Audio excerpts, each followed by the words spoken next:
تلعب في الاهلي يا ابني، تبنيش. تعبنا يا محمد هاني اقسم بالله. والواد ده راح يعني محمد هاني الاجوان كلها من ناحيه محمد. حد واخد باله؟ حد اخد باله ان الاجوان كلها من ناحيه هاني؟ الاجوان كلها من ناحيه هاني.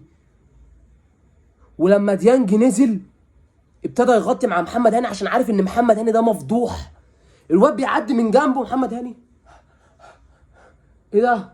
روح هات جون، روح هات جون، مش مشكله، عادي عادي. تعبت نفسيا من الواد ده، تعبني نفسيا. الشحات يا شحات، روح يا حبيبي، روح العب في الملعب عندك اللي في السلام يا حبيبي. روح اجر ساعتين مع لم العيال كده، خد معاك قفشه وخد معاك عمر كمال اللي نازل لي يغني. عمر كمال نل عمر كمال ده انا ما اعرفش بلوه اتبلينا بيها هو محمد هاني. احنا سبحان الله موعودين بباك رايت ده، موعودين بيه ان هو بيبقى استغفر الله العظيم يا رب يكره الواحد في العشب اللي فيه اكتر ما هو كارهها اصلا بجد يعني. ايه طيب يعني نخلص من محمد هاني، جيلنا عمر كمال نازل عمال يغني لي، قلنا ده اخره يعمل كليب ويطلع بره ويقعد ويطلع ترند والدنيا حلوه. تعبني نفسيا.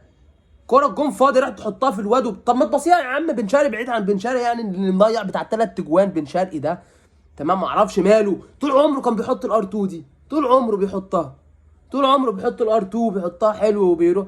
ايه يعني جت على ارمط يعني خلاص، جت علينا احنا يعني وما بقتش تروح في الجون. مش فاهم انا. بس يلا يا عم عمر كمال بقى خلاص عديت من الجون فاضي. طب ما يحطها في الجون، ما عرفتش تحطها في الجون بصيها.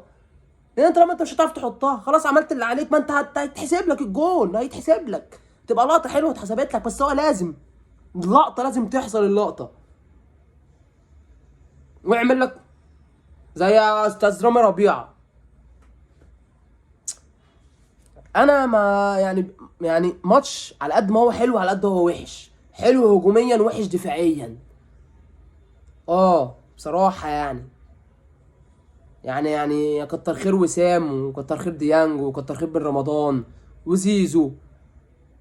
والله يعني هم دول بس اللي كانوا في الملعب، وهم دول عشان كانوا يعني فايقين فرقوا مع الاهلي. وامام عاشور بان ان احنا امام عاشور بنعتمد عليه، يعني بان ان امام عاشور فعلا احنا معتمدين على امام يعني تقريبا نص الفرقه. ده حرفيا بجد امام نص الفرقه. شابوه.